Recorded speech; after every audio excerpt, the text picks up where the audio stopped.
సంగారెడ్డి జిల్లా నారాయణఖేడ్లో TS UTF రాష్ట్ర United teachers federation ఆధ్వర్యంలో జిల్లా విద్యా మహాసభలు ఘనంగా ప్రారంభమయ్యాయి. ముఖ్య అతిథిగా జహీరాబాద్ ఎంపీ సురేష్ షెట్కార్, నారాయణఖేడ్ ఎమ్మెల్యే సంజీవరెడ్డి హాజరయ్యారు. ప్రొఫెసర్ కె నాగేశ్వర్ పాల్గొన్నారు. మహాసభలలో విద్యారంగంలోని కీలక అంశాలు, ప్రస్తుత పరిస్థితులు, ఉపాధ్యాయుల సమస్యలు, విద్యా విధానాల మార్పులు వంటి అంశాలపై చర్చలు జరిపారు. సంస్థ రాబోయే కార్యాచరణ ప్రణాళికలపై కూడా ఈ సభలో వివరాలు వెల్లడించారు. విద్యా మహాసభలు ఉపాధ్యాయుల ప్రాతినిధ్యం విద్యార్థుల భవిష్యత్ అభివృద్ధికి దోహదపడతాయని యూనియన్ సభ్యులు భావిస్తున్నారు. జిందాబాద్ STFI, long live STFI, long live STFI.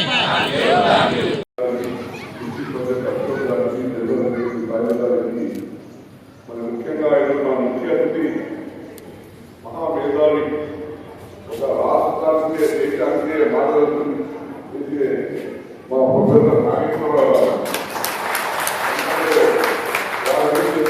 తప్ప ఎందుకంటే మన టీచర్ ద్వారా మరి వారి పేపర్ల ద్వారా మరి వారు ఎన్నో విషయాలు రాజ్యాంగం విషయంలో కానీ రాజకీయ ఆన్లైన్ వాటికి ఆన్లైన్ ఎగ్జాక్ట్ గా చాలా పర్ఫెక్ట్ గా చెప్పే మా నాగేశ్వరరావు గారు అంటే మాకందరికీ అభిమానం. మన ఈరోజు యాక్చువల్గా తెలుగు నాగేశ్వరరావు గారు వస్తున్నారు. నేను లేకపోతే తన వస్తున్నారు ఇప్పుడు మా తమ్ముడు ఫోన్ చేస్తున్నారు అనుకున్నాడు.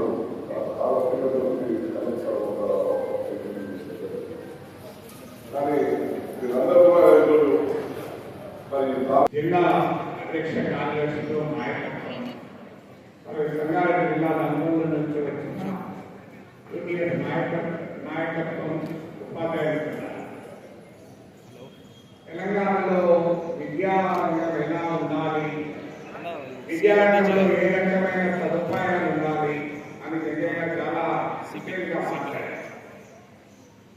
దాంట్లో ఎవరికి భిన్నాభిప్రాయం ఉండాల్సిన అవసరం లేదు. స్వతంత్రం ఉండాల్సిందే, పర్యవేక్షణ ఉండాల్సిందే, సిలబస్ తదనంతరంగా మారాల్సిందే. కానీ అన్నీ ఉన్న ఉపాధ్యాయుల మార్గపత్రం మాత్రం ఇవ్వలేదు. అందువల్ల ఇవన్నీ చాలా బాగుంటాయి కానీ ఉపాధ్యాయులు మాత్రం బాగా చదువుతారు. కిచెన్ చాలా వండర్ఫుల్గా ఉంటుంది, మంచి స్టవ్, మంచి గ్యాస్ కనెక్షన్ ఉంటుంది, పాత్రలు చాలా బ్రహ్మాండంగా ఉంటాయి, అన్ని ఆర్గానిక్ వంట పని మెటీరియల్స్. కానీ వంటే మనిషి కూడా కట్టలేదు, మనం నోట్లో పెట్టాం.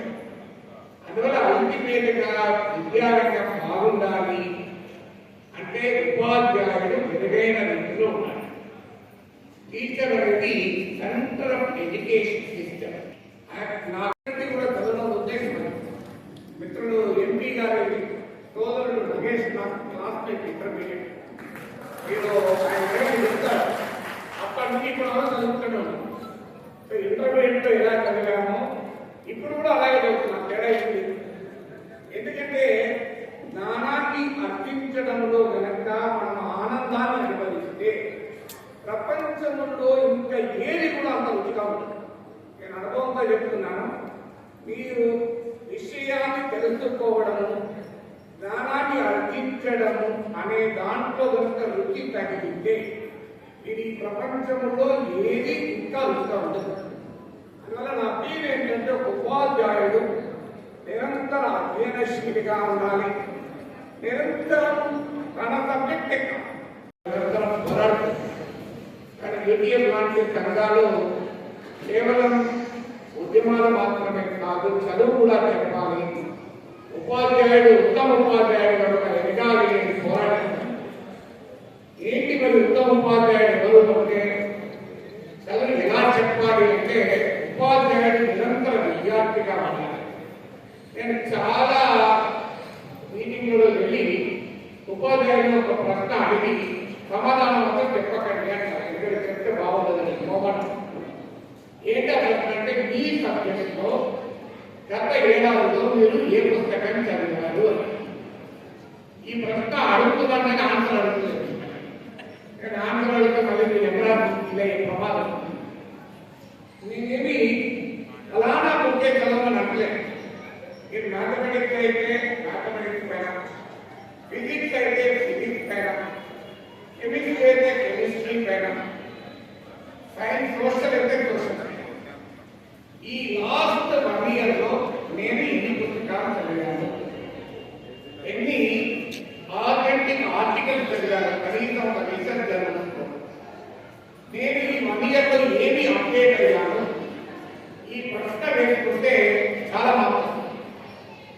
ఎందుకు నేను వాటికి ఏదేదో కావాలని మిమ్మల్ని ఉదాహరణకో మిమ్మల్ని పండించడానికి చెప్పలేదు. నేను కూడా జీవితకాల ఉపాధ్యాయుని, లాస్ట్ ఇయర్ ప్రొఫెసర్గా రిటైర్ అయ్యాను. మీరు కావాలంటే మా ఇంటికి వచ్చి నాతో గంటే ఉండండి. ఇప్పటికి కూడా 16 గంటలు పనిచేస్తూనే ఉంటాను. వేరే పని చదవడము, రాయడము, ఇప్పుడే పనిచేస్తున్నట్టు బాగా వాతావరణం పెట్టుకున్నట్టున్నాడు. రిటైర్ అయ్యాను, ఏ వ్యాపారం లేదు, మూడే పని చదవడము, రాయడము, మాట్లాడడం మీకు చాలా బాగా తెలుస్తుంది. కానీ చదవడం రాయడం నాకు పెద్ద పని. ఇప్పటికీ రోజుకి 20 పేపర్లు చదువుతాను. 20 పేపర్లు ఒకటిగా భారతదేశంలో ఉన్న అన్ని పేపర్లే కాదు, ప్రపంచవ్యాప్తంగా ఉన్న అన్ని పత్రికలు, మ్యాగజైన్స్ అన్ని చదువుతాం. అన్ని చదవడం ఎన్నికల్లో దాన్ని కథలు ఇస్తారంటారు. అన్ని చదవడం అంటే ప్రతి ఒక్కరి చదవడం, అన్ని చదివి అవసరమైంది చదువుతాం, అన్ని చూస్తాను, ఏది ఉపయోగమో అది చదువుతాం. ఎందుకంటే ఒక ఉపాధ్యాయుడిగా మనం నిరంతరం అధ్యయనం చేయాలి. నేను శాసన మండలిలో 8 ఏళ్ళు ఉన్నాను. ఆ 8 ఏళ్లలో కూడా చదువు చెప్పాను, చదువుతున్నాను. ఒకవైపు ఎమ్మెల్సీగా పనిచేస్తూ Birla institute of technology and science and Hyderabad క్యాంపస్లో విజిటింగ్ ప్రొఫెసర్గా వారానికి 3 రోజులు వెళ్ళి క్లాసులు ఉంటాను. Hi everybody, this is Kiriti Damaraju. Like, share and subscribe to Saira TV. Oh, Saira!